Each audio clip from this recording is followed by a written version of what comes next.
era ffe twagala kubagamba nti ono Kyagulanyi wanjawulomu okusinga ku bwammawo wanjawulomu buli wayita wano ng'akulaba nti nno kati ono ayagala gusamba nga Magwaya ng'akuteeka wali Magwaya mu Nuupu tebaagalayo ba Magwaya. Jowero Ssenyonyi Asiimatuse akatego ka sipiika kabadde amuteze mu ngeri y'emu ebya Honorable Ssegina byongedde okwonooneka.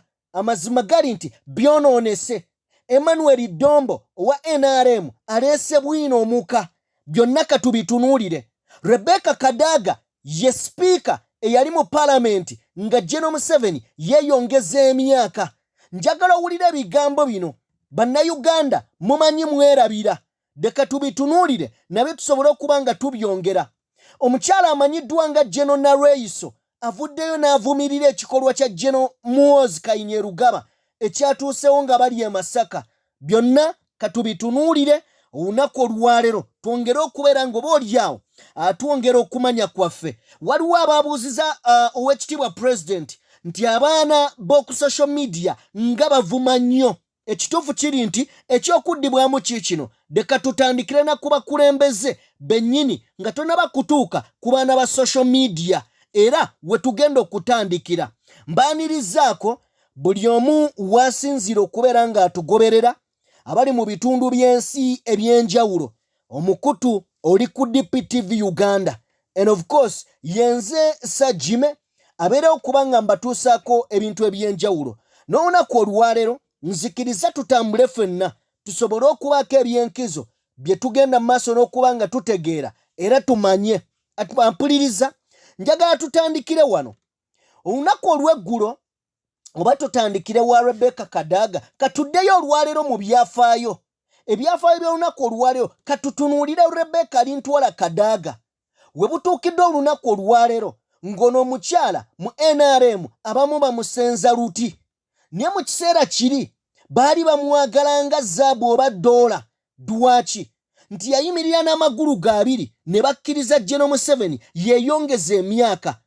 Etteeka lyali ligamba nti omuntu waweza emyaka 75 ogenda mu maaso n'okubeera ng'okola ki? Olizayininga. Oba okuze era oba oteekeddwa mu constitution okubeera nga odde ebbali abalala batambuze. Mwami Museveni bwe yaweza emyaka gino ng'awulira akyagala okuvuga bannayuganda, akyagala okubafuga obumbula, aleke nga n'akatono akaali kasigaddewo akanywedde akakalizza. Yayita mu Parliament yali ekulemberwa omukyalo ono. Atuwuliriza kakisoke tufune ebigambo bya General Museveni nga ye kennyini agamba nti nno omukulembeze yenna bw'agenda mu maaso n'okubeera ng'oboolyawo aweza emyaka 7 ekiddako kubeera kuwummula. Singa ogaana okuwummulira kw'egyo emyaka oluusi oyinza okuwutta. Kakisoke n'ebigambo bya General Museveni then tujje tufune ebigambo bya Kadaga. Limit. What is your view on that? Should the age limit also be there anyway? Well, that one, I think that one we had ignored. We had not discussed it. It can be discussed, but since we had not, but I think after 75, the vigor, I think there's some scientific idea there that maybe the vigor is not as much after 75 years. So that one I wouldn't quarrel with some. I know there are some leaders who have been leading even beyond 75. But I think if you want very active leaders, it should good to have the ones below 75. So are you saying you wouldn't go beyond 75 yourself, sir? Not at all. Certainly. Oyo ye generali. Kakati simanyi. General Museveni yomu yatugamba nga tugenda mu kalulu ka 2021 mu campaign. N'agenda ku yali ku NBS. Nzijukira bulungi. Kanare Mugume ye yamu interviewinga. Ne bamubuuza General Museveni bwe singa embeera etuukawo bweti n'agamba mbabuulire omuntu yenna ategeka akalulu mwene embeera ya COVID abeera musiru, abeera tategeera, abeera tafudde ku bulamu bwa bannayuganda. Mwami Museveni ono bw'amala okuddayo ne bamugamba okoze ensobi. Ogamba nti no togenda kwesimba, togenda kutegeka kalulu mu COVID. Anti speaker yagenda okuteking over office gwobaddako ebbali. Omusajja tugenda okuwulira ng'alangiridde waliyo okulonda oba okulonda kujja kubeerayo. Ne tuddayo mu kibuuzo ne tugamba ku ye yabyogera nti omuntu ategeka akalulu mu kiseera ekya covid nga kino ekyakazigizigi abeera musiru abeera mugwagwa. Kakati kino ekibuuzo bw'aba amaze okutegeka tekijja ne kisala ne kimusinkana wano olowooza ani abeera omusiru? Eyabyogera be yabigamba oba eyamuinterviewinga ani abeera omusiru ani aba omugwagwa? Tugende ku mukyalo ono. Olunaku olwaleero bamucunyamu NRM. Naye nga bamucunyamu NRM njagala owulire ebigambo omukyalo ono bye yakozesa Kadaga ye kennyini mu maloboozi ge oba mu ddoboozi lye nga bamubuuza ekibuuzo kye wakola bannayuganda ye wana n'okwewana. Kasooke tubifune. Do you think whether mu parliament or serving as a speaker, who are you serving there? People of Uganda. Not your party? The people of Uganda. But your party thinks you should be supporting and okay, in what way? In what way? Tell me. Nalabye bwadde ogamba bannaba NRM ngobaga nti bannayinza mu nnonde nze nayisaawo kino oba oli awo singa saali mukubiriza president teyandi emyaka gyandibadde giwagamira. Yabatagerera kubeera battlefield. Singa kati asiba migugu. Singa ddeo lwakitula. Singa kati asiba migugu. Singa tewali speaker. Singa kati asiba migugu.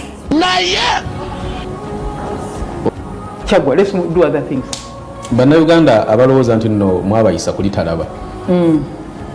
Obagamba ki? Balina omukisa ogenda mu kooti nesalawo. So don't go back to history. Let's move forward. Mama, si bwe kiri. No, kakati twakikola ne batwala mu kooti nesalawo tetukisa ebyavaamu. So okyagala genda kwa piiro ogenda kwa piiro waweddeyo. Singa kibaawo omulundi omulala wandizeemu n'okikolera n'okubiza palamenti bakiyisa ekyo. Bite. Let's move forward. Don't go around it.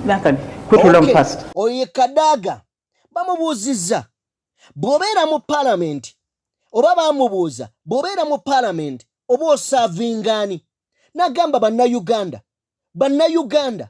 ne bamubuuza osaavingani nti bannayuganda ne bamugamba okumanya bano abantu bazibu ne bamugamba naye ate mwami Museveni twakuwulira ng'oyomba wano nti mwami Museveni guwamuyamba okuyisawo etteeka lya age limit.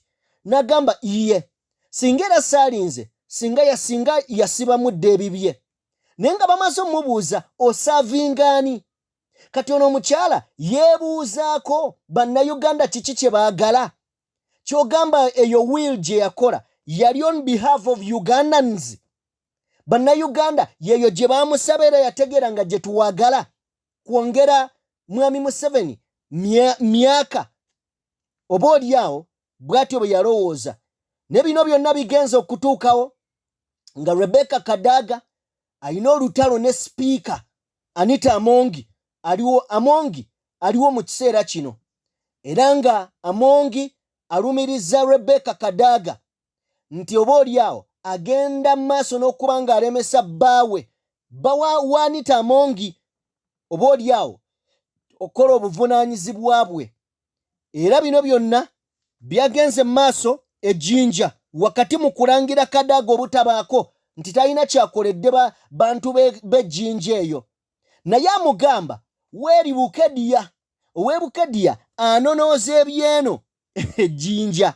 So ebyo bwe bityo bwe biri era njagala tusobole okubeera nga tubizze ebbali tubimma amazzi. Waliwo omuvubuka atera okumpeereza message nendoza tusooke tuyisewo obubaka bwa president agenda kubeera e London era abe London omukulu ajja abe London president ajja. Kasooke tulabe ali mu beetegekera saawa yonna saawa ya ndongo ziki kukyakala kubi bya budde. Kale katusooke tukalabe.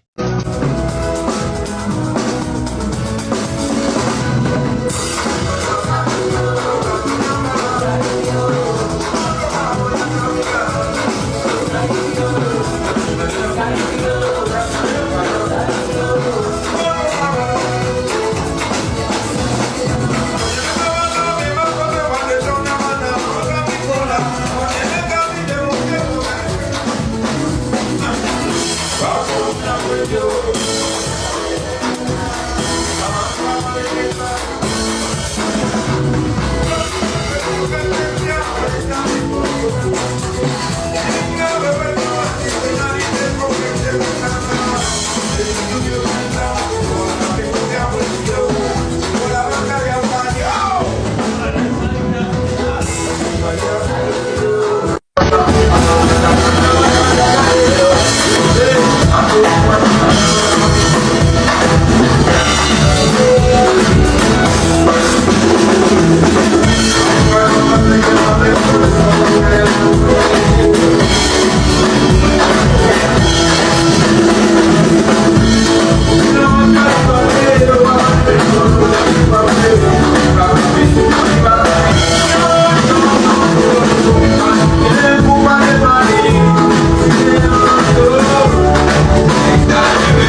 ako ke katambi abeera ndani andooza mukitegedde. Njagala abampuliriza nkimanyi muli bangi era mbeebaza nnyo mbeebaliza ddala, naye waliwo omukulu amanyiddwa nga Ndugwa oba Pawulo Ndugwa. Pawulo Ndugwa yakampeereza obubaka, ze nga mpeereza obubaka comments awo ne nayagadde olunaku olwaleero Pawulo Ndugwa nkwanukule oba nkuddemu.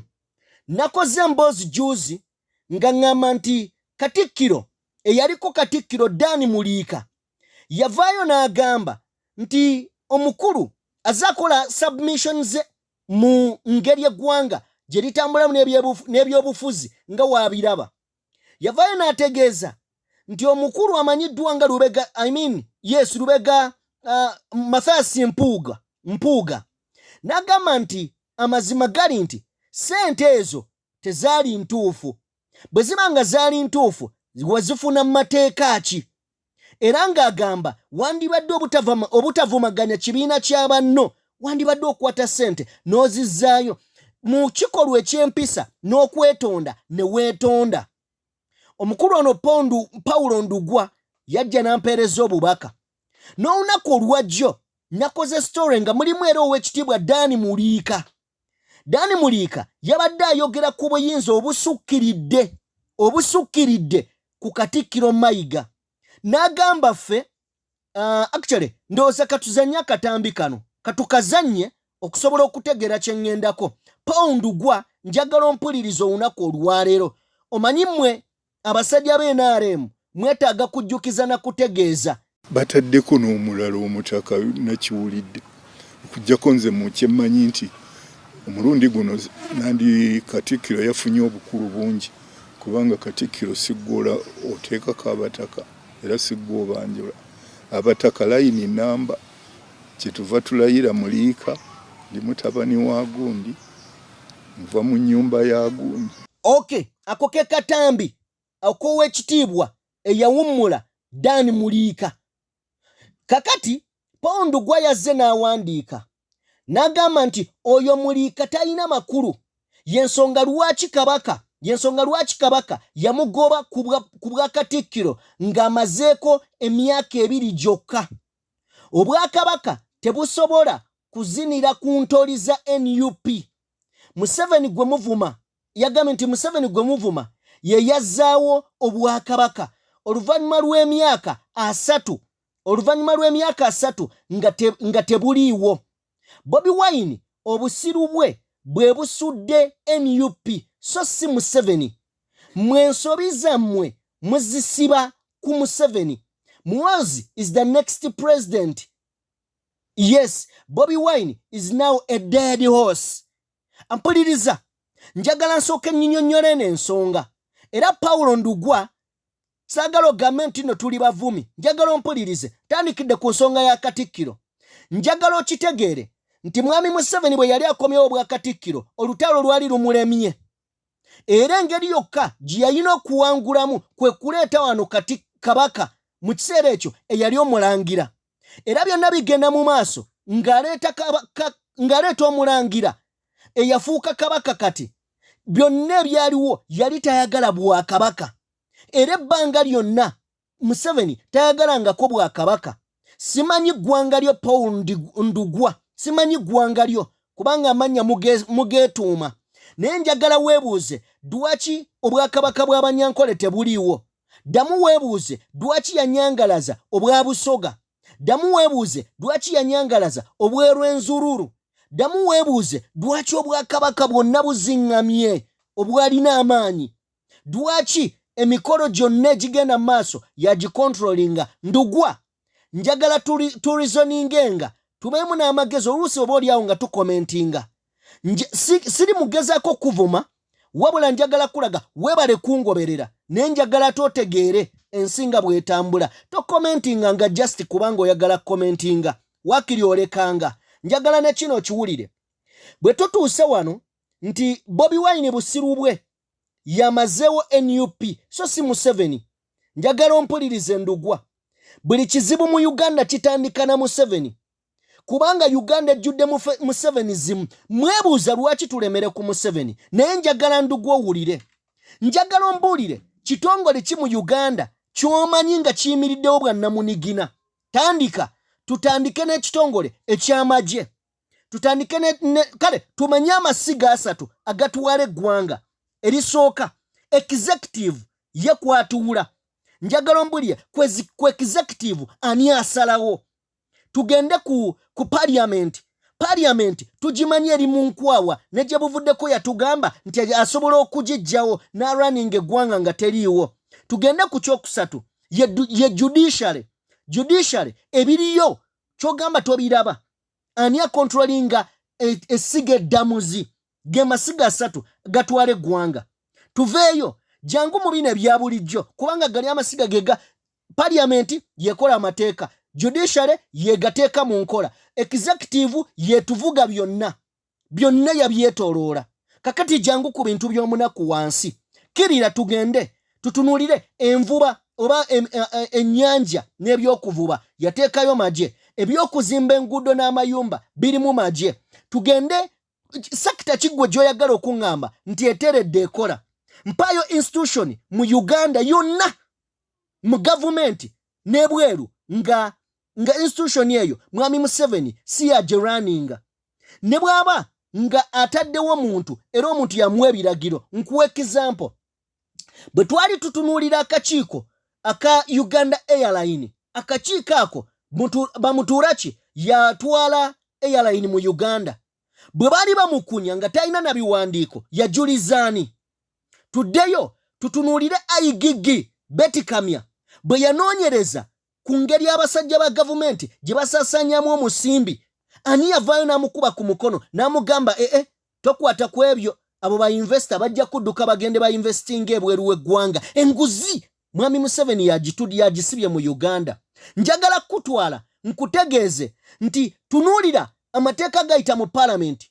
Bamutuuraki yajja eddwaliro ly'erubo waliganye mwami Museveni yamwapointinga nga n'eddwaliro ly'erubo walikyaganye n'amuleeta ku mwanyi. Parliament yamala mugamba ssebo omuntu gw'ogamba nga tanaba kumaliza ddwaliro ly'e Lubowa n'agamba kozi y'omu olaba omuntu ng'ali awo byakola bizzabuza ggwanga mabega n'otunuulira abavubuka simanyi oba oli muvubuka oba oli muntu mukulu pondugwa njagadde nkuwe ku budde simanyi myaka gy'olina naye ndowooza wanditudde wansi n'olowooza simanyi oba oli mu ggwanga naye bw'oba oli bweru wa ggwanga lowoozaamu banna abali ebweru nga n'emyaka gibagenzeeko baagala kudda waka naye nga n'okuwummula ewaabwe tebasobola lowoozaako sisitemu za gavumenti nga bwe zikola pawundugwa nga tonnatuuka mu kizibu oyinza obutamanya bakirimu bulumi bwe bayitamu bati bw'oli kituukamu olijja n'otunyumiza muganda wange saagala bikutuukeko naye singa biri kutuukako oba oli awo tulifuna omukisa ogumanya naawe otegeere bye tumanyi abamu tukoseddwa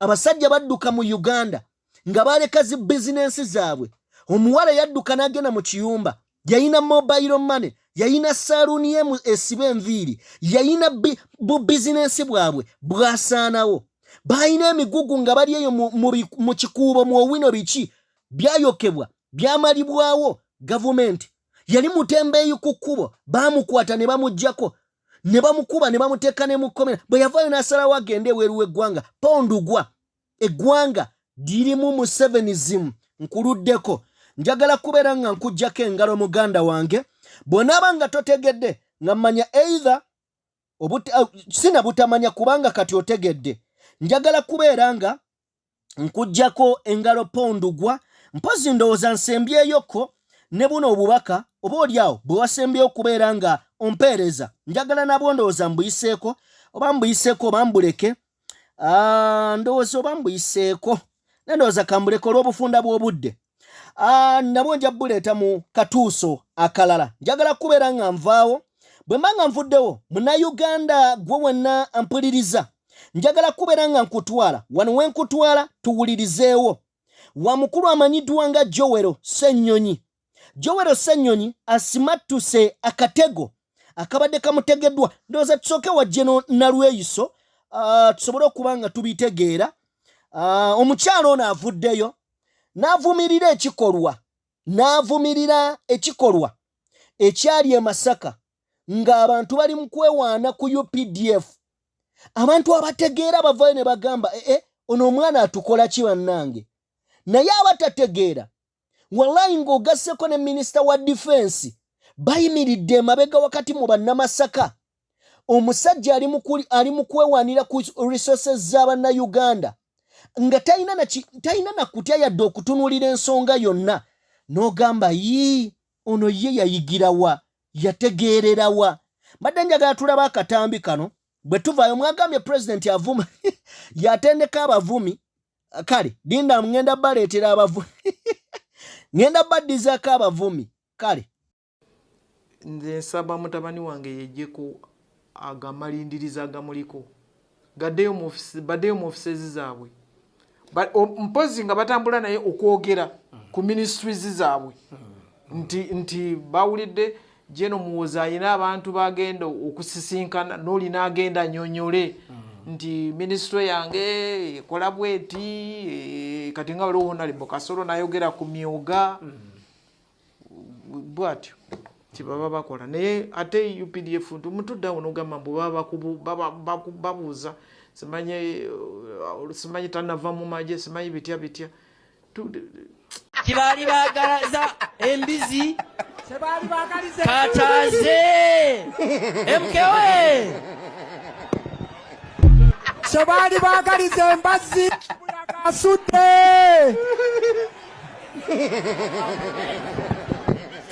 sore embazi simbizi ndi minisita wa bisolo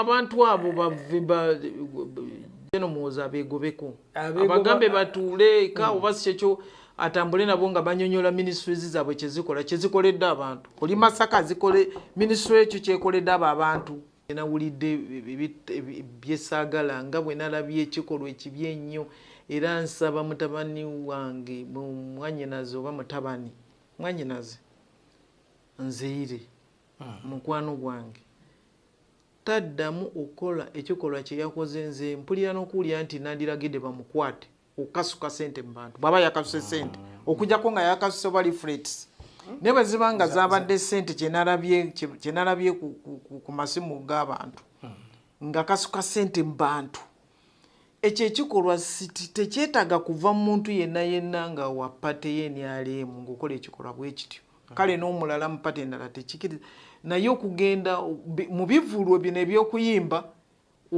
naye nkuŋŋaana bwe zityo chairman waffe owe-NRM ze muyita chairman waffe owe-NRM wa district y'Ekiruula kye yakoze ekyo kitattana taddamu kikola kikolwa kya bukopi tekyandivudde mu famire gyemmanyi. Okay, ako ke katambi abategeera bategeera abatategeera era tebasobola kutegeera.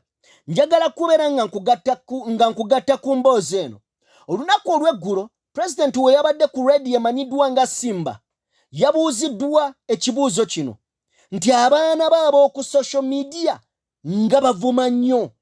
Naye President yagambye nti abaana bavuma n'ekyo kye basobola okukola bajja kutuuka ekiseera bakwate n'emmundu ng'ekyo kyo nange sobola bakontrolinga.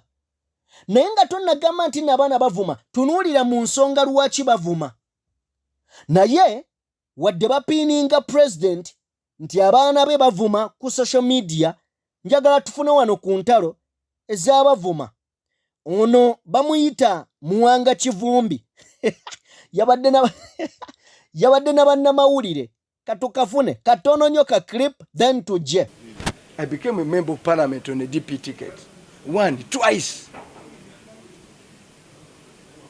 So really, nobody should take every member. That politics should end. That politics should end. Other people, so what? If I'm not a member of parliament, I die. Or I'll starve to death. They don't know that some of us are even tired of being members of parliament. Yes. Resign, stupid. Why should I resign? I have a contract with the voters. So it is not an issue of do or die.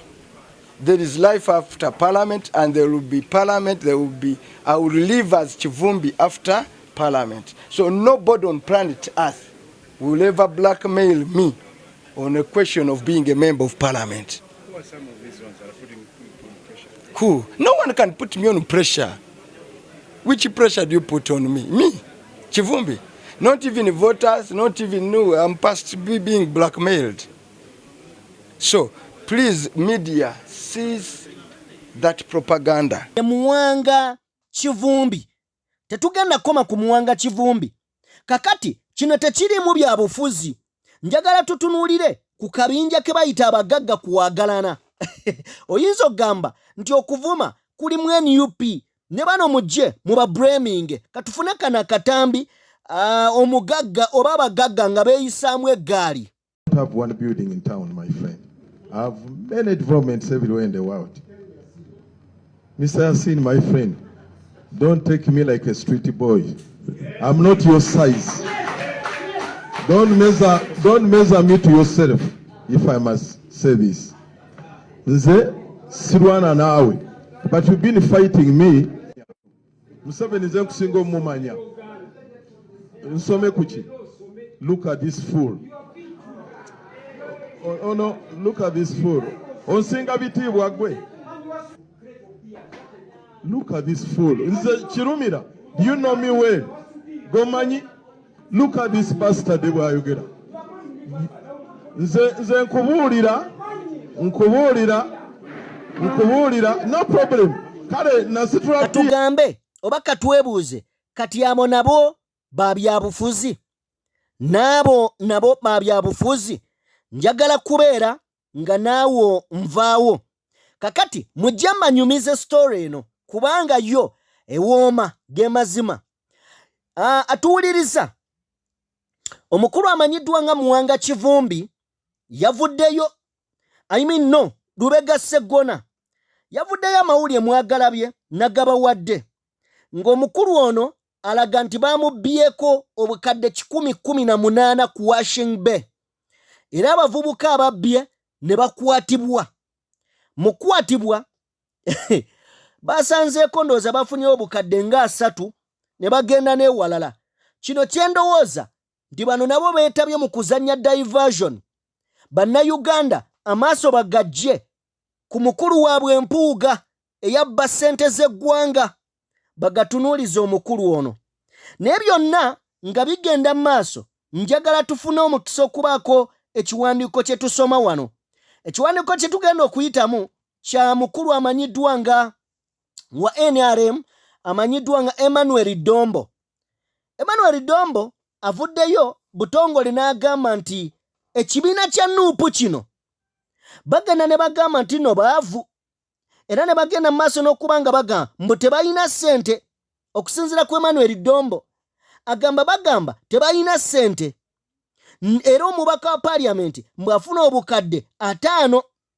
Omubaka Sseggona bamusanze n'ensimbi ezisoba mu bukadde 118 n'agamba oba ono Sseggona yayinayo omusaala omulala. Bw'abanga talina musaala mulala obukadde 118 okuva mu mmotoka ye nga honorable gye yaleka kubaakanaaba okwoza ye yazigyewa. Abaffe bw'abanga yasobodde okubeera ng'azifuna ezo zabadde zivaawa mu banka zabadde tezijjaamu. Kakati bano abasajja bazanya diversion ne bafuna n'abagenda okubatambulizaako olugero. Baagala tufokasinge ku ssente ze oba oliawo tuve ku za mpuuga. Naye buli lunaku NUP ebaako n'enjawulo kubanga bano tubalabanga abalabe ba NUP gano mazima. Naye njagala tutunuulire n'ensonga yesinga okubeera enkulu nti omukulu eno mu NUP tugoba bantu banguzi NRM ate yo esembeza bali banguzi negoba abagivumirira. Omuwandiisi omukulu omu ofisi ya president amanyiddwa nga Haji Hussein Kakande avuddeyo n'atangaaza nti alina enteekateeka z'okugobera ddala omumyuka wa RCC wa Rubaga Burora Herbert Anderson ng'ono nno avunaanibwa okubeera nga ayina obubaka bw'abadde ng'ayisa ku mikutu gye munaayiza wala Facebook, Twitter n'ebiringa ebyo ng'alumbagana mbu abakulu mu kibiina. Mu ngeri y'emu mu kulumbagana abakulu mu kibiina yalumbaganya Anita Amongi era nga Anita Amongi ye yamuviiriddeko obuzibu obwamugobye. Omukulu ono agamba bagenda mugobera ddala mu kibiina. Anderson Burora kye kino kye nkugambye nti NUP egambe kutte n'enguzi munywanyi weetonde ogirodde ebbali. NRM kasitooli enguzi nga bagamba gwajja n'aloopa nti gundi alidde enguzi gwe bagoba alidde enguzi nga bamwongera mayinja. Era Anita Amongi yawulikiseko ng'agamba kasita mukama wange General Museveni anjagala, president wa pate anjagala. Okitegedde? So byonna biri awo. Bwe tuba tugenda mu maaso n'okuba nga tutunuulira omukulu oli gwe mbagambye Pondugwa era ne wana avuddeyo. Jjukira abamu ku bali ku tasiki ya Anita Amongi kati ono omu ye yagobeddwa amanyiddwa nga Anderson Albert Burora yagobeddwa. Kakati waliwo gwe bayita Jim Spire Ssentongo namubannyonnyodde era nga kigambibwa nti Anita Amongi yalagidde UCC egende mu maaso n'okuba ng'oba oliawo erondoola amasimu g'ono baani baayogera nabo baani baakolagana nabo bigendererwa ki bye balina mbulwakubazze ajjayo obuswavu bwa paliamenti. Kakati kwena ensonga y'emu omukulu amanyiddwa nga Paulo Ndugwa gwe mbadde mbagambako wali nawazze n'atunnyonnyola n'agamba nti teri anoonya Jim Spire oyo anoonya sympathy mu ba NUP okufuna ettutumu mu Uganda. The guy is just an idiot. Okwerowooza nti wa kitalo nnyo. Era Museveni ayagala kumutta eyo stanti ye ajja kusemba nayo. Ekikulu mwene ensonga ye njagala tutunuulire wano ewakulu nti ono Guy ono agamba nti teri amunoonya, anoonya sympathy muba NUP nettutumu. Jim Spire simanyi oba omumanyi, naye omu ku bantu abasinga okugobererwa, abantu betuyita ba elites, naddala abasoma amawulire. Gwe simanyi oba osoma amawulire, era singa obadde tosoma amawulire wandibadde tomwogera nako, naye olw'obutamanya bwo muganda wange, omanyi obutamanya butambuza amazzi ekiro. Kati naawe obutamanya bwo Katonda yakuyamba n'ofuna essimu. Bwe wafuna essimu n'oyiga n'okuwandiika, ate munange essimu ebayamba ennaku zino nti esobola okukuyambako okutayipinga, nekyotamanya esobola okukikutereereza. Kakati pondugwa bino by'oyogera nagambye dda sikusabira kikutuukeko, naye njagala olunaku olumu otegeere ensi nga bw'etambula. Bangi abazze baagala okuttibwa mwami Museveni n'Anita Among yennyini. Kati sijja kubeera nga mmalawo obudde oba oliawo bugenze wala. Nzikiriza tugende mu mboozi gye nandyagadde oba oliawo buli omu awulirize. Njagala tutwale obudde okugiwuliriza. Ampuliriza. Rope omujja amanyiddwa nga Joel Ssenyonyi, opposition leader mu kiseera kino, bannange mujje mbanyumize. Gye buvuddekawo wayise endowooza omwezi nga gumu, gulinga gumu, emboozi eyo nagibakolera. Honorable Joel Ssenyonyi yagenda okukyalirako Honorable Ssegina Muhammad mu ddwaliro gy'ali. Kakati wano yalina okuweebwa ssente facilitation okutambula n'okgenda eyo mu lugendo lwe Kenya mu Aga Khan. Era ssente zaamuweebwa nga za lunaku lumu. Njagala owulirize, bwe bamuwa ssente za lunaku lumu, bamaliriza omuwa ssente z'olunaku olumu ne bamute ku akawunti nga ziva ku akawunti ya palamenti ne bazimuteerako. Bamala ozimuteerako munnange nga omukulu ono oba abakulu bano bamaliriza era bongerako ssente za nnaku 5. Ennaku 5 omusajja aba ali awo agenda okulaba akawunti kugenzeeko ssente endala. Nga ababuuza bannange ate ssente endala zaaki? Ssente nasaba za lunaku lumu ate ndaba munnyongedde mundagaza nnaku 5.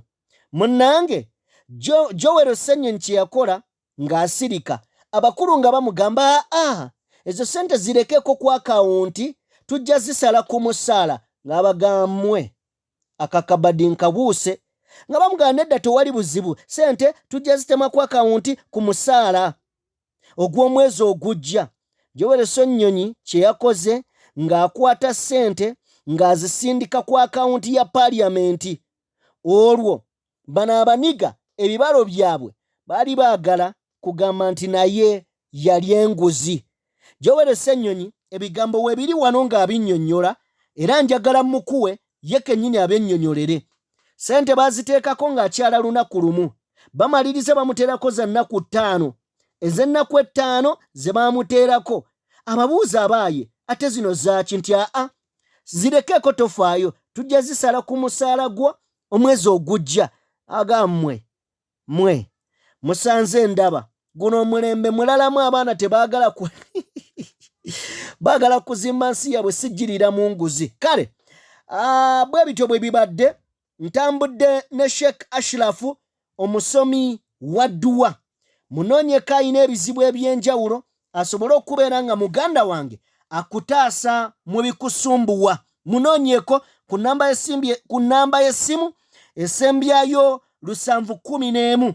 Mu ngeri emu njagala ogende mu maaso n'okuba nga oba oliawo onoonya ku musajja amanyiddwa nga Babuki Kompe Kimoja, agende mu maaso n'okubeera nga akuyamba mu bizibu eby'enjawulo. Asangibwa Ndejje Zanta, wasinziira walwala sukaali oyagala kuyamba, pressure yekusumbuwa, amaanyi g'ekisajja gaganye okubeera nga muganda wange okoleza emmotoka nekolera oba oliawo obufumbo butagala noonya musajja mukulu ono amanyiddwa nga Babu Kikompe Kimoja ku namba za simu eya Airtel MTN yeye sembya 741 ate ya Airtel yeye sembya 539 munoonyeko asobole okubeera nga akutaasa mbizibu ebikusumbuwa kulekedde Joel Ssenyonyi atakuumira mpeera abankuumire baagala nnyo twali wano etwogera ku nsonga ezigenda maaso wano mu Parliament era nga tubanja biro okuva ekitongole kya Parliament ne Speaker akikulira. Twasaba Speaker ebintu byalinga bisatu. Okusookera ddala ayite commission meeting kuba commission yetwala Parliament eno era yesalawo ssente mmeka ezikozesebwa ku ki byonna yebisalawo nga commission era nga commission tetuulanga ne muwandiikira ebbaluwa Oweekitiibwa Speaker yaddamu ebbaluwa yange nga annyonnyola ebintu bingi nti kakati tuli mu process ya budget commission tesobola kutuula eno ebbaluwa gye yaddamu n'aŋŋamba nti ekitono ennyo commission ejja kutuula eyo nga tutandise Julaayi tumazeko June tutandise Julaayi ne ŋŋamba ate bijje biti ebyo kubanga ekitegeerako nti commission yasemba okutuula mu August mwaka oguwedde kakati bw'ogamba nti tujja kutuula commission eyo mu Julaayi n'okweyongerayo omwaka guba guweze nga neebuuza ani atuulanga commission okusalawo ensonga zino eza ssente zikozesebwa Parliament kubanga commission yeevunaanyizibwa ku nsonga ezo era nenjagala kujjukiza Speaker nti tayinza kulowooza nti ayinza okutuula ye nga ye n'asalawo nti kakati afuuse commission yakulembera commission naye ye nga ye si ye commission just like nga bwali Speaker wa Parliament naye si ye Parliament tasobola tuula nga ye n'agamba nti kakati mpisiza etteeka nedda alina tukubiriza ne tuliyisa so ne commission nelikuba member ab'enjawulo nga nange gwendi so tayinza kugamba nti kati ajja tuula ye nga ye asalawo kyayagala osalawo nga commission nedda so kino nkiwakanya nakyo kuba tuyinza kugamba nti omwaka gujja kuyita commission tetuula kakati emirimu gitambula gitya ani atuulanga commission n'asalawo olwa commission ensonga endala twamusaba ayite olukiiko lwa Parliament twogere ku nsonga zino olukiiko n'aluyita nyira mwamulaba n'abuzaabuza n'alimba n'okulimba kubanga yagamba nti loofu katumalize baminisita okulenga ministerial policy statements zino then ensonga ezo tuzoogereko bulungi naye olwamala okulenga ministerial policy statements Parliament n'agigalawo n'adduka emisinde ningamba bannange wala ebifo by'obeeramu ate nga tulina kweswaza nnyo tubeera mulimba kutuuka awo naye anyway ekyo kyalaga nti Oweekitiibwa Speaker alina kyakweka alina kyatayagala kunnyonnyola ku nsonga zino ate nga ffe tugamba tetugenda kumukkiriza kukwekereza kintu kyonna ku nsonga zino. Ekirala twasaba Parliament eveeyo mu ngeri ennambulukufu ennyonnyole ensonga zino eddemu bannayuganda ebibuuzo bye babuuza ekyo nakyo tekyakolebwa. Mpandiise amabaluwa nga mpandiikira ebitongole ebyenjawulo, mpandiikidde IGG, mpandiikidde Financial Intelligence Authority, mpandiikidde DPP, mpandiikidde ne Auditor General nga mbasaba okunoonyereza ku nsonga zino zigenda maaso mu Parliament kubanga buli omu ku bitongole bino balina mandate yaabwe okunoonyereza ku nsonga zino. Naye n'ebyokusooka okubajjukizaamuko ku nsonga zetugamba nti twagala tufune ennambulukufu ennungi kubanga tuze tuzoogerako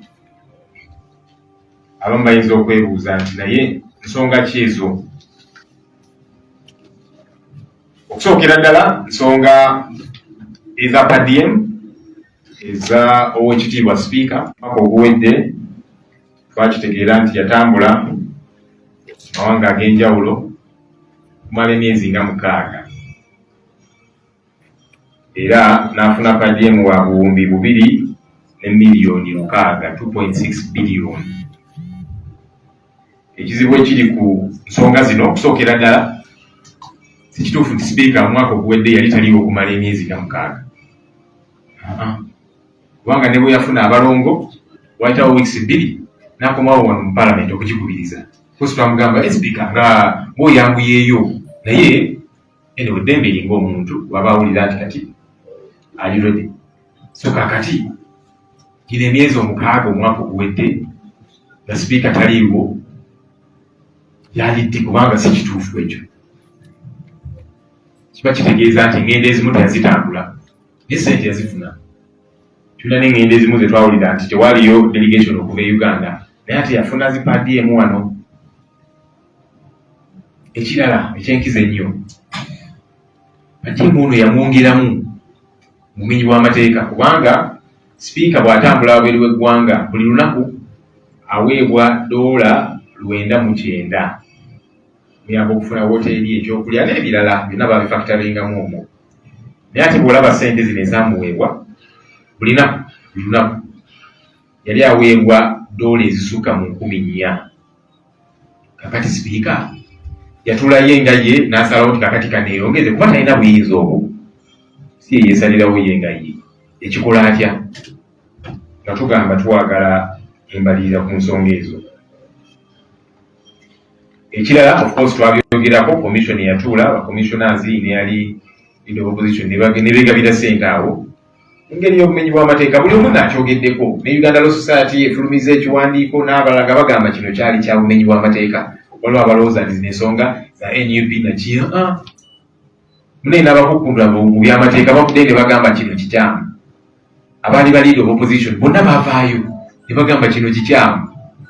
In fact ne yali excuse yali yeweebwa mu kusooka nti waliwo petition ba leader of opposition abedda bwe baleeta petition nga baagala akasiimo bakyegaana bonna. So kati nga tugamba ensonga eno nkyamu nga tugyagalako obulambulukufu obulungi. Ekirala kajeemeza abantu abalala nga clerk wa parliament era naye yatambula engendo ez'enjawulo ezimu nga zikontana. Olaba dates zalina okubeera e Kenya ate bagamba alina awalala kijja kitya ate ssente zonna n'azifuna. Naye ate ekyenjawulo ku clerk wa parliament, clerk ye accounting officer owa parliament ye. Kitegeeza nti buli ssente efuluma erina okubeerako omukono gwe. Kakati naye alina bingi ebyokunnyonnyola. Yayongeza sipiika ssente zino mu ngeri etategeerekeka yabikola oba maybe abeeyo agambe nti sipiika yansinza amaanyi nga sirina kyakukola naye nga ye talina bwabiddukamu bino ebintu kubanga bwe buvunaanyizibwa bwe ye nga accounting officer. Course mulimu n'endala eza abantu abalala paddemu nga Oweekitiibwa Magogo. Ensonga endala yali yakubakozi bano ku parliament nga bwe tubiwulira babawo emirimu mu ngeri etategeerekeka. Naye Auditor General yakinokolayo mu lipooti ye ng'agamba nti abantu bangi abaweebwa emirimu naye tubanoonya wano tubalaba baliwa bafuna omusaala era nga bwe tubiwulira bateekebwa ku payroll ne bafuna emisaala naye ate bali eyo balina gye bakolera eyo mu bizinesi z'abantu ab'enjawulo naye nga bafuna omusaala wano. Kikyamu eno nga abakozi abalina okubeera wano contract ziweddewo tugamba muzize bujja abagamba tewali ssente naye waliwo ssente ezikola ebintu ebirala bitategeerekeka. Ensonga endala outreach, community outreach eza speaker ssente mpitirivu buwumbi na buwumbi ezateebwa ku account z'abakozi wano ku parliament. Omu assistant director wa HR account ye bateekako obuwumbi 2 miliyoni 4 2.4 billion nazijjayo nazitwalira speaker. Omulala principal protocol officer mu office ya speaker 1.1 billion kawumbi.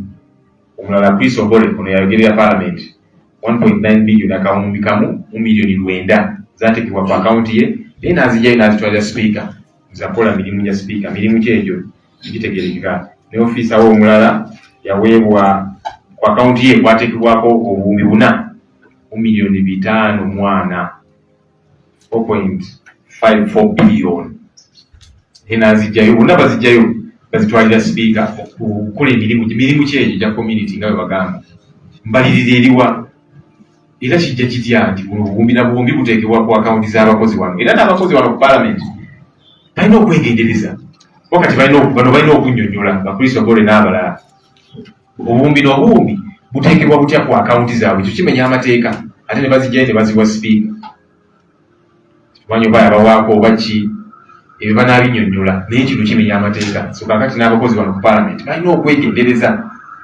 kubanga bajja bakozesa ensobi anti kakati ku akaunti y'enkya bajja teekako sente zino zijjeeyo zindeetere ne kati eri mu records kiraga nti gwe wazifuna ofuna zaaki toyinza gamba nti yali mistake nagenda zisangayo busanzi nenzijjayo nenzitwalewo speaker kitegeeza nabo baabirimu bino mpango buno nga balina okwennyonnyolako banoita mu office ya lead of government business akaunti kwateekebwako obuwumbi 4 mu miliyoni 4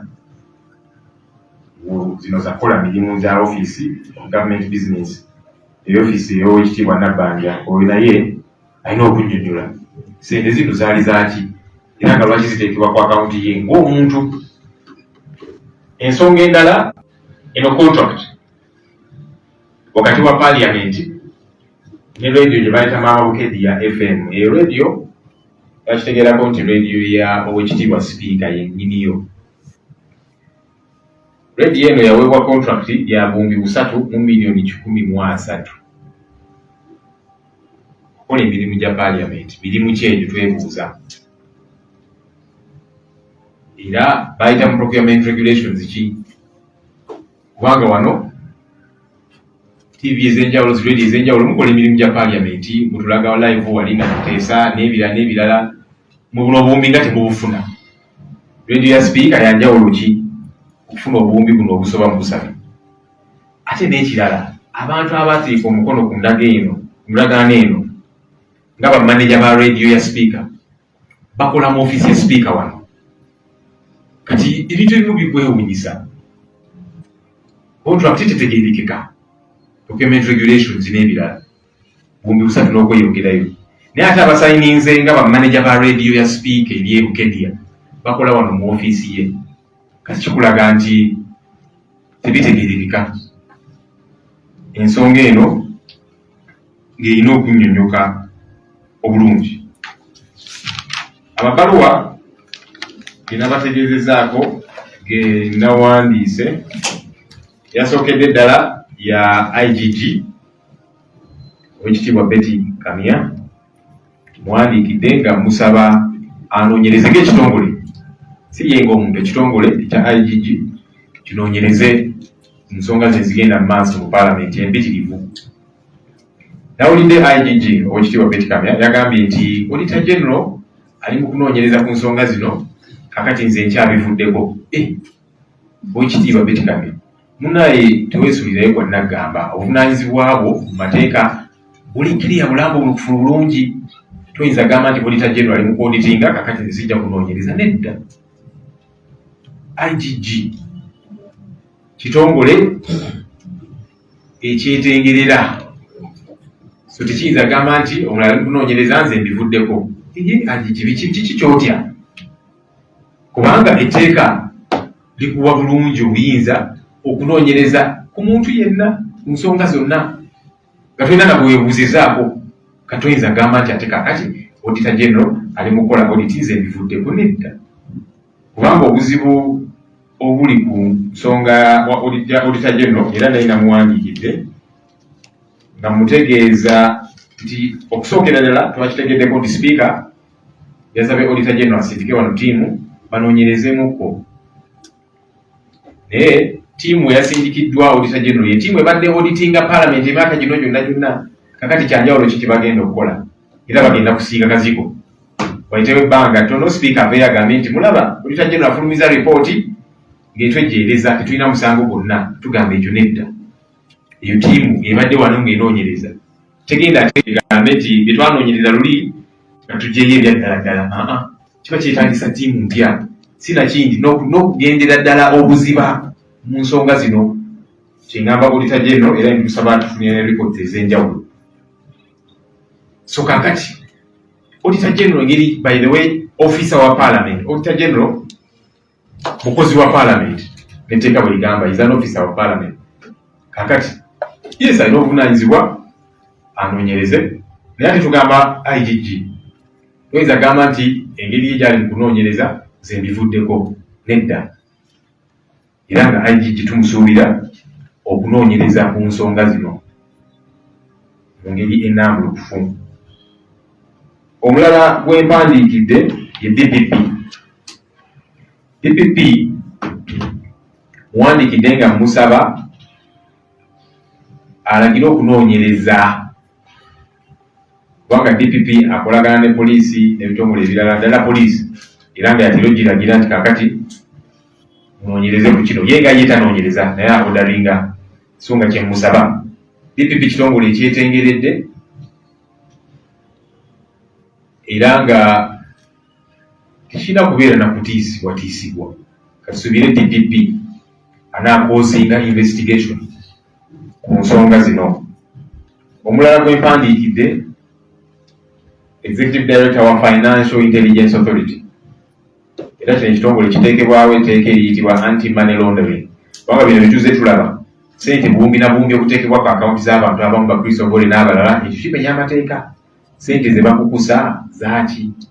Era nga tusabe Financial Intelligence Authority enoonyereze ku nsonga zino.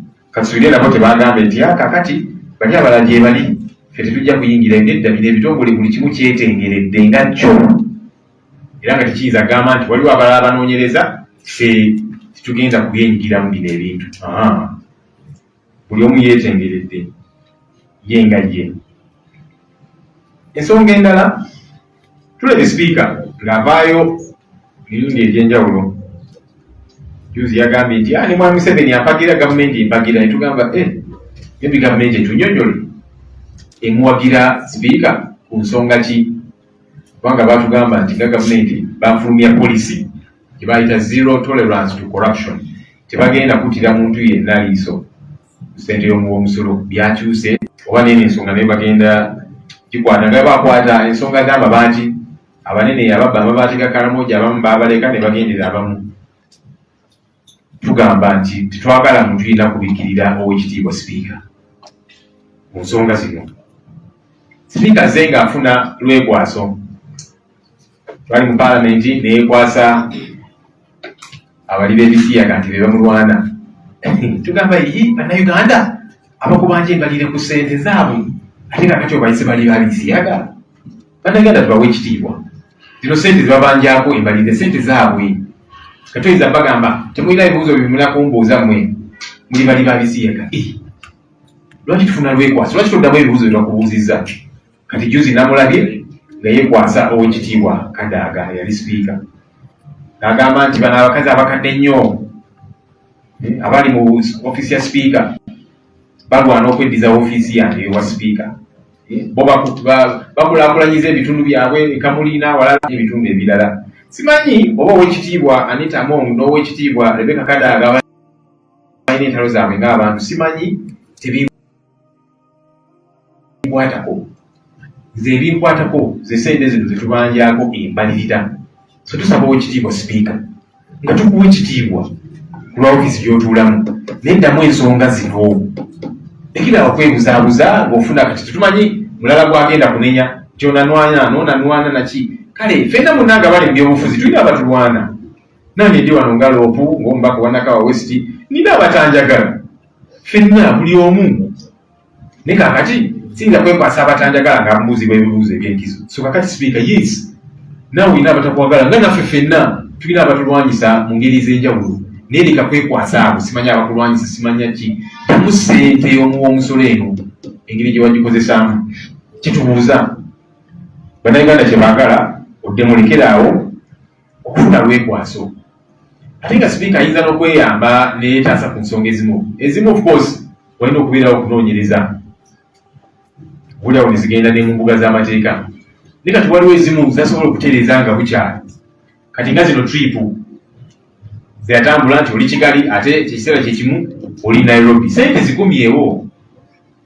Ate olumala okukomyawo eza Nairobi n'ez'ekigali nazo olina okumyawo ezimu kubanga Kaweedemu yo tugimanyi ya $900 ne kati gwe weewa 4,000 n'okweyongerayo buli kanaku, ezo endala zikomyewo kubanga bwe kirina okubeera. Njakola ekyokulabirako, juzi nagenda nga nkikiridde Parliament okulambulako ekitiibwa Ssegina ali mu ddwaliro e Nairobi, era nendaba n'abasawo nenkomyawo report eri Parliament ku mbaka waffe kubanga ali ku side gyenkulembera, era mu kiseera ekyo nategeeza nti nja kugenda maleyo olunaku lumu komewo okakalaba emirimu emirala, era nenkomawo kooti nenjiwaayo. Wayitawo ennaku nendaba akawunti yange nga kuliko sente zigenzeeko nga nnyingi okusinziira ezo ezaali zirina okugendako. Wali walina kugendawo sente za lunaku lumu, hoteri n'ebirala n'ebirala, ngeri gye nagenda mu mirimu ebitongole gya Parliament. Era ate nalaba nga bataddeko sente za nnaku 5. Ne ngamba kino si kituufu, era nga bwe kitera okukola oba olina gy'ogenze oluusi kiina gy'alaze galina kumala ennaku 7 naye naafuna ebimukomyawo nga bukyali. Okukwata boarding passes n'ozitwala wano, tulina office gye bayita accountability office, n'oziwaayo era ne batabulating ennaku ezayitamu nga toliiyo. Omwezi oguddako sente zo kwe batema sente ezo, era zino ezange ne ngamba nti nali wakubeera lunaku lumu ne ba processing ennaku 5 kubanga waliwo abantu abaali bagenda abaka nalo ku nsonga ez'enjawulo so baali processing lumu. Ne ngamba kale mukikoze bwe mutyo kakati muzididactinge, naye ate process yalwawo era omwezi guno sente nendaba nga tebazitemyeko. Ne mbuuza ne bagamba nti abajja zitemako mu April kubanga process zalwawo processing ebyo byonna. Ngamba sigenda kulinda mwezi ate gujja, lwaki kirinda ne kirwawo ekintu kino. Nenzigyayo sente ku akaunti yange ez'ennaku 4 nenzitwala mu accountability office, era ne bampa general receipt eno ya government ino kopi yayo, nanzizizaayo sente ez'ennaku 4 kubanga nali Nairobi lunaku lumu. Tukirina okubeera bannange, yo accountability owa ddala. Era ne speaker kyetumugamba nti sente zewali tulina kufuna zikumyewo, sente ezo zamuwa musolo era nga zirina kukola ku bintu ebirala. Ensonga endala ya abantu bangi bazze bavaayo nga boogera ku nsonga zino, tukitegeddeko nti bali mu kutiisibwatiisibwa. Njagala kubira omulango w'ekitiibwa sipiika n'abakulembeze abalala abazze boogerebwako mu nsonga zino ez'enjawulo, muleme kubeera batiitiizi nakola bikolwa bya kitiitiizi kutiisatiisa bantu. Muddeemu bannayuganda bye babuuza, ne bwemunalowooza nti mujja tiisatiisa abantu aboogera ku bintu bino bameka. Kati nange abantu bambuuza, naye Ssenyonyi totidde n'abaka abalala boogera ku nsonga zino n'abantu abalala, tetulina kye tugenda kutya. Kino kyenkola buvunaanyizibwa bwange kulondoola ssente y'omuwumusolo.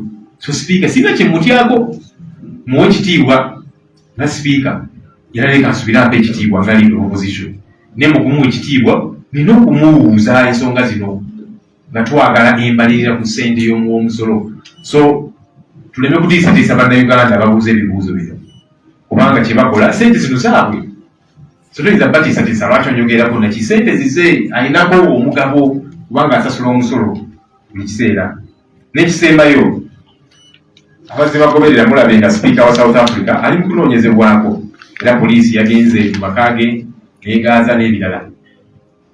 Ono sipiika mulamba mu ggwanga eryo, ggwanga ddene nnyo ne mu ikonomi okutusinga wano. Nibagamba nti niwakubadde sipiika ate sipiika wa kibiina ekiri mu gavumenti ekya ANC naye bali mumunoonyerezaako kubanga nga bwe bafunye amawulire nti yafuna enguzi ya $12,000. Ate nno munaye bw'ogeraageranya ssente ezo ku zino ffe ze twogerako mu ofiisi ya sipiika n'ebirala ezaawana ate empitirivu nnyo. Kyo kikulaga nti wali alina kubeera waggulu w'amateeka. Yes, South Africa kituukiridde nnyo naye n'ebizibu byayo, naye bagamba nti sipiika tulina bye twamuwuliddeko bali mu kumunoonyerezaako. Abaffe sipiika owaffe ye lwaki takwatibwako munene atya? Tugamba nti nedda ey'ofiisi gy'alimu y'Abannayuganda ne ssente z'akozesa z'Abannayuganda, twagala anoonyerezebwe.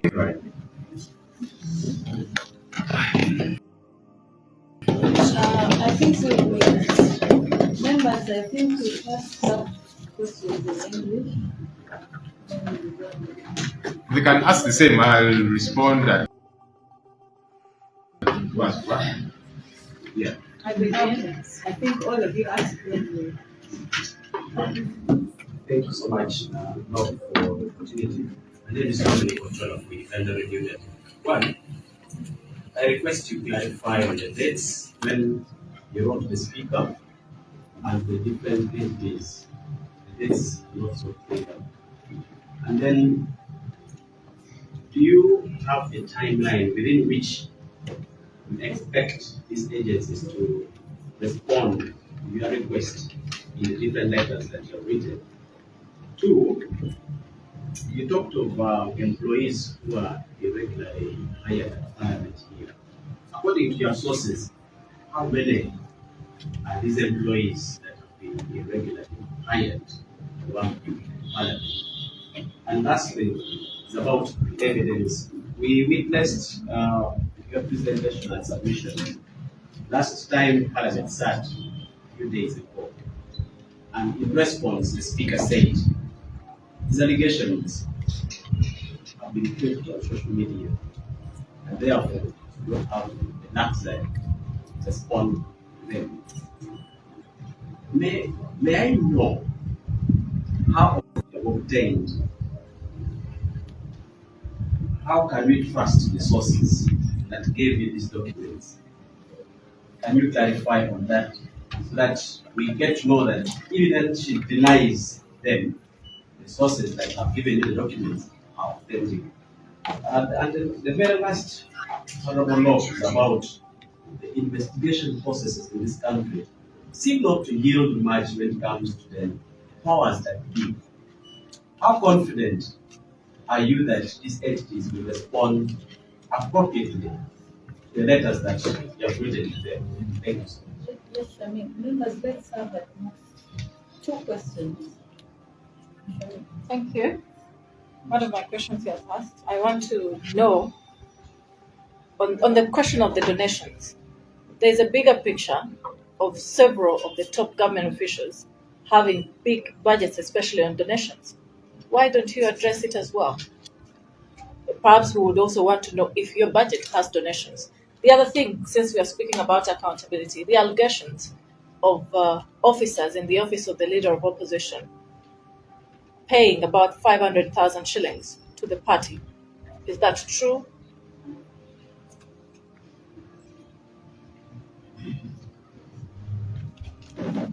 Thank you. My name is Derek Ondero. I think it ties a little bit to his question. The last question. You have already cast doubt on the Auditor General's efficiency to lead in investigating this matter, and you've written not only to him but also to other investigative arms of government. And we have also heard and seen the Speaker saying that the government is behind her. What happens if it hit a dead end? Do you have a scapegoat? Do you have plan B for that? 2, I wanted to just know, because you've been getting comments as you've been submitting about when you refunded the money that was sent to your account. You just like to get a little bit the nitty-gritty of the date and times. Thank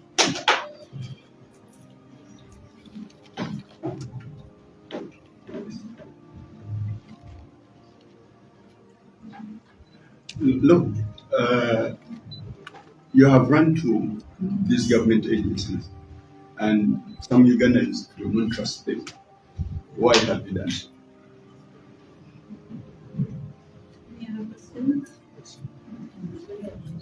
Look, I have a question. The same people have been on X during this execution of Parliament. Recently, they raised some questions of some of your members. The case in point is Honorable Kayimba, that he also took per diem from different boards, and they did put in some documents. Have you talked to them? How true is that? Another question? Uganda.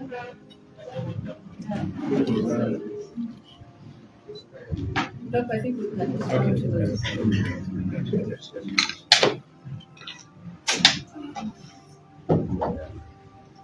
Okay.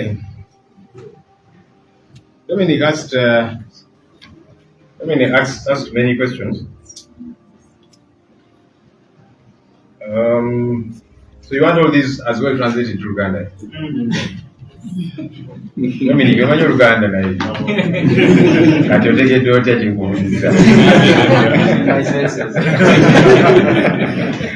Okay.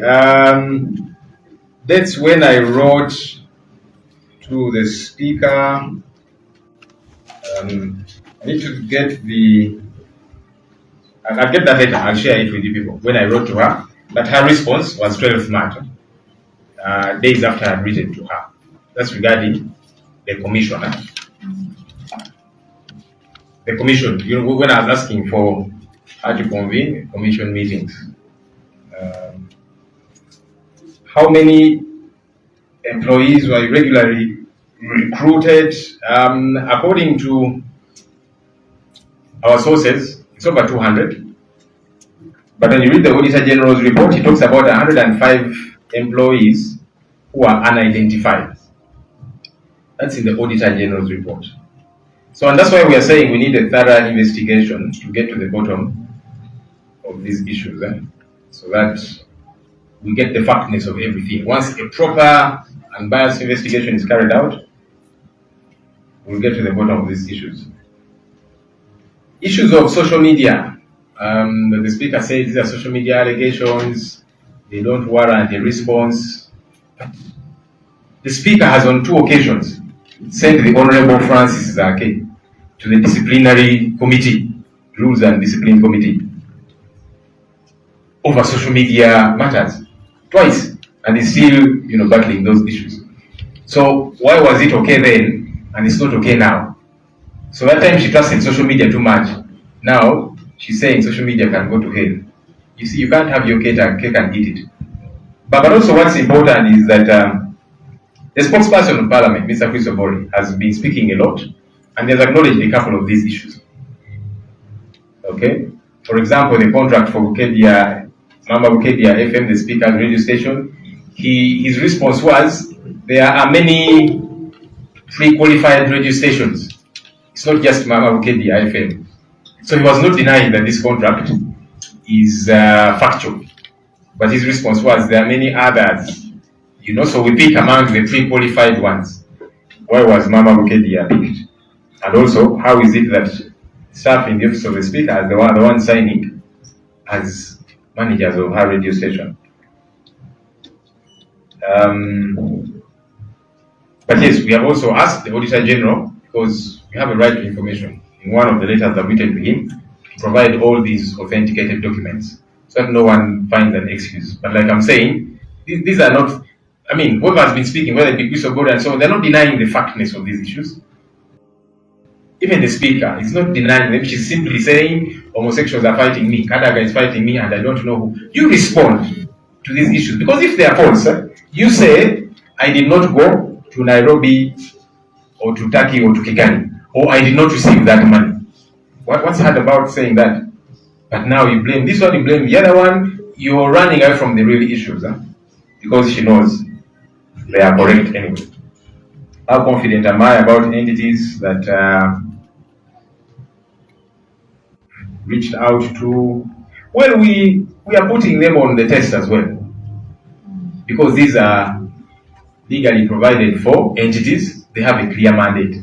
So we are tasking them on behalf of the people of Uganda to execute their mandate. In a sense, they're also on trial. They are on the test.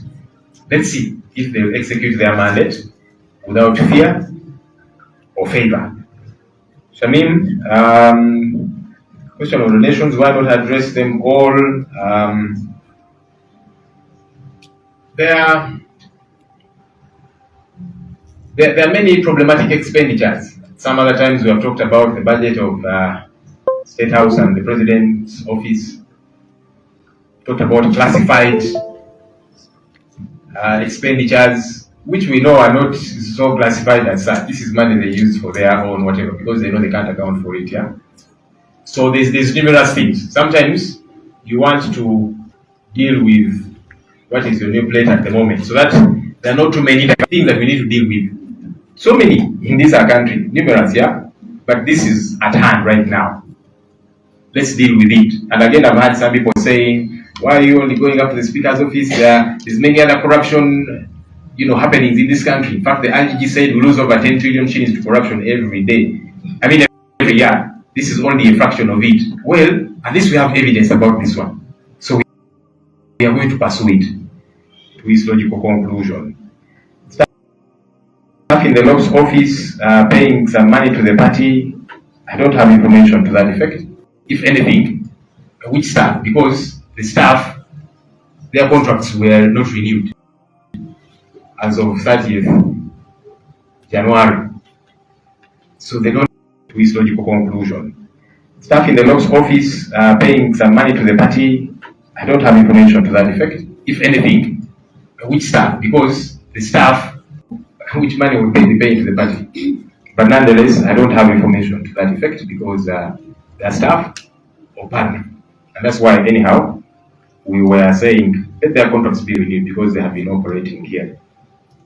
What happens if investigations hit a snag and say we are going to do nothing? We have to do something that's provided for within the law. That's why we are asking these questions on the floor of Parliament, in the media. That's why we are writing to all these entities. We are saying we shall use every avenue available to us. Okay, we shall not live by fear. That what if it doesn't succeed? What if it does? Well, what if it succeeds? Okay, but even then, if it is not to succeed, it should not be because we have not tried or because we have not played our part. Because we have a mandate to keep the government in check. So let's execute our mandate so that if nothing happens, it will not be because we have not executed our mandate. You did ask about refunding the money. Emoluments normally come in about halfway the month, so that is last week, and that's when I noticed this money was not deducted.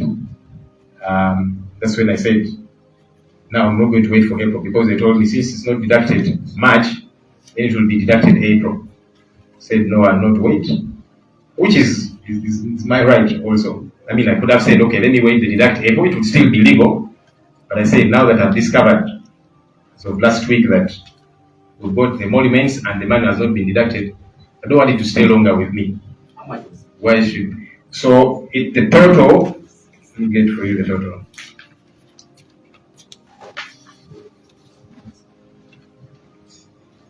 That I refunded unspent for trip to Nairobi for 4 days, 12,288,000 shillings. That's what I refunded for the 4 days.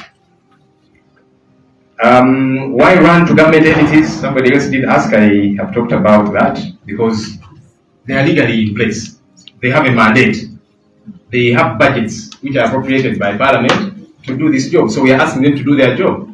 We are not asking them for any favor. Yeah. Then the issue of the Honorable Kayemba, I have yet to pick that. But the good thing about the way information flows, maybe we shall see about many other people. Yeah, so that's why I keep telling colleagues, let's be careful. So these have not gotten that information yet, but it would be good to get it as well, so that we see what's happening there. But bottom line is, do not keep quiet about anybody, yeah, regardless who, and that's why we're even going after some of our own, so that it's not seen as, okay, you guys are after people in government, but you in the opposition, are you clean? Well, where there is issues in our backyard as well, we've got to address those issues. Quickly, Uganda, Dominic, yabuuziza baluwa speaker namuwandiikira era nanziramu ennaku z'omwezi 12 March ng'agamba nti commission tegenda kutuula, ajja kutuula eyo nga tumaliza June eyo. Of course ekyo nze ngamba kikyamu, mwaka teguyinza kuwera nga commission tetuula nga bwe bannyonnyodde. Speaker tayinza gamba nti yajja tuulanga nga commission lwaffe. Abakozi bameka betuwulira abali wano mu bukyamu, information gye tufuna eraga nti basukka mu 2. Naye bw'osoma Auditor General's report agamba ye yalaba 15 abatategeereka abali unidentified nga bwe yakiwandiika mu ripooti ye. Naye ky'okudola batugamba wabeerewo okunoonyereza okulambulukufu obulungi. Okay, so that tutegeerera ddala ekituufu kyeki ensonga zino. Ensonga ya social media, Speaker agamba nti zino ensonga za social media tezirimu nnyo makulu, tajja kugoberera biri ku mitimbagano. Honorable Zaake ow'ekitiibwa Speaker yakamusindika mu komiti ya Rules and Discipline eya Honorable Katumba emirundi 2 ku bintu byajje ku mitimbagano ku social media. Kakati bw'abagamba nti social media terina makulu, lwaki yatambulira ku bintu byagamba byalaba ku social media okusindika Honorable Zaake mu Rules Committee ne bamugoba ne mu kifo kye mu ngeri emenya amateeka ku bintu ebyaba ku social media. Kakati Speaker kyagezaako kugamba nti waliwo ebimu ebibeera ku social media byajja kugoberera ebirala tajja bigoberera. Tulina ate kwebuzaabuza. Ddamu ensonga ze nnyini gamba nti kale mugamba nti nagende Nairobi oba nafuna ssente bwe tisaazifuna. Kyoba oddamu ekyo mu kifo ky'okwebuzaabuza ate simanya abali b'ebisiyaga banwana ate owekitiibwa Kadaga nwana ate kati social media ddamu bye tukubuuzizza. Okay, ugambe nti ssente ezo saazifuna oba kino si kituufu mu kifo ky'okwekwasa general. Bulungi nti n'ensonga ezimu tulisobola yogerera Parliament azogeddeko ng'azikiriza atazeegaana. Kati nga contract eno ya radio ya owekitiibwa Speaker yabaye n'agamba nti radio ya Speaker yokka si ye tulina olukalala olwazi radio zetule okuwa contracts. Radio ya Speaker si ye yokka nti waliwo n'endala naye ku luno bajjamu eya Speaker. Kati tekyegaana naye tugamba nti kaakati mutunnyonnyole. So Speaker aleme kwebuzaabuza, ddamu ensonga zetukubuuza bwe zibanga si ntuufu oba ki. Naye nga bwe mbagambye nti ne Auditor General tumuwandiikidde ate records zino eziri authentic ezijja otambulwako n'abanoonyereza naki ku nsonga zino.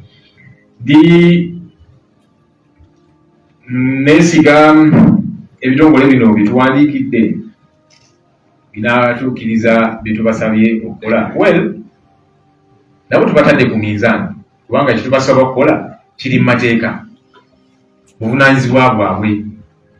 Obaweebwa emisaala buli mwezi, baweebwa ssente ze tuyisa no mu Parliament. So kye tubasaba okukola tutuukiriza buvunaanyizibwa bwabwe okunoonyereza ku nsonga zino.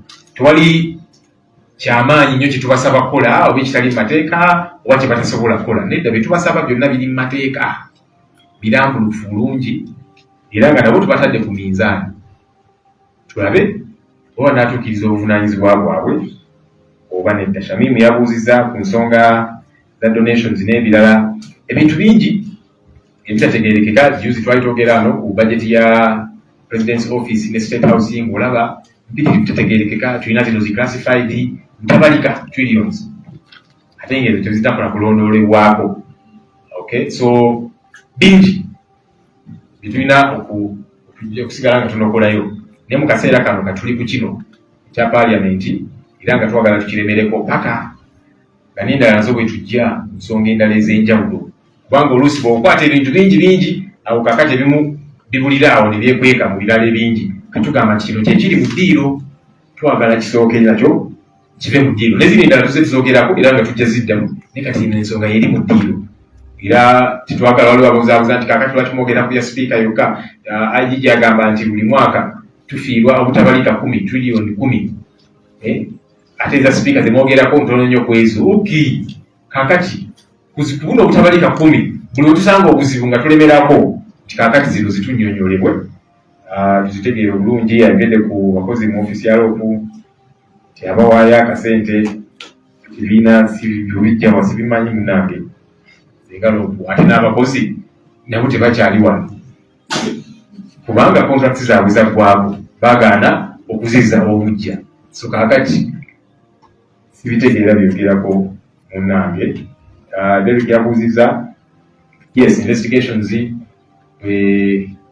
zitatambulira bwe tusuubira, nga bwe mbagambye nti bye bitongole ffe tubitadde ku minzaani era nga tubisaba bitukirize obuvunaanyizibwa bwabyo obuli mateeka katulinde tulabe oba banaakikola. Ssente zinazaayo batera okutuwa omusaala gwaffe wakati w'omwezi awo wewatera wiiki ewedde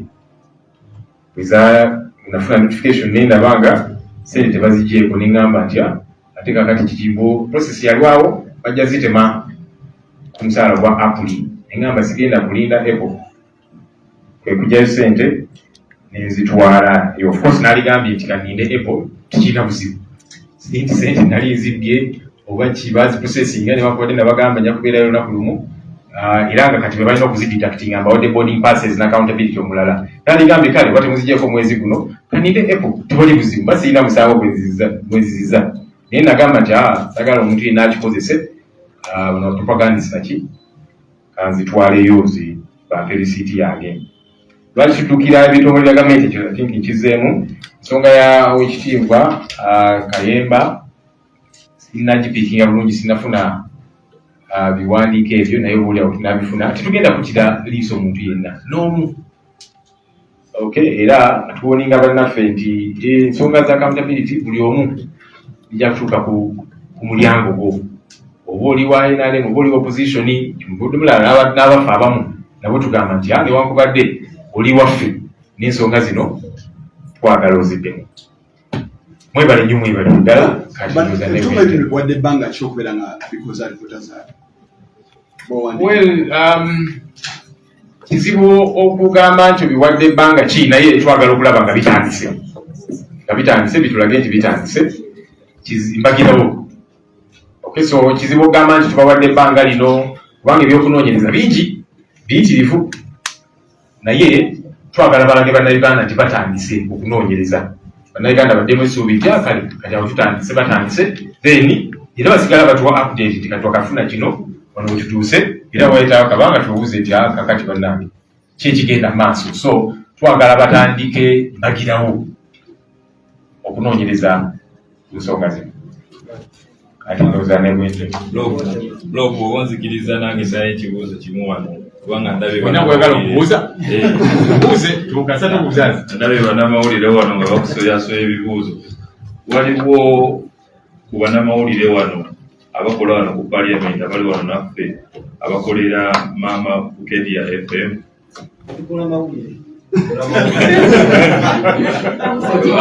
eyina ebibuuzo byezeemu Mama Bukedia teweereza wano ku parliament. Thank you. Eryakulidde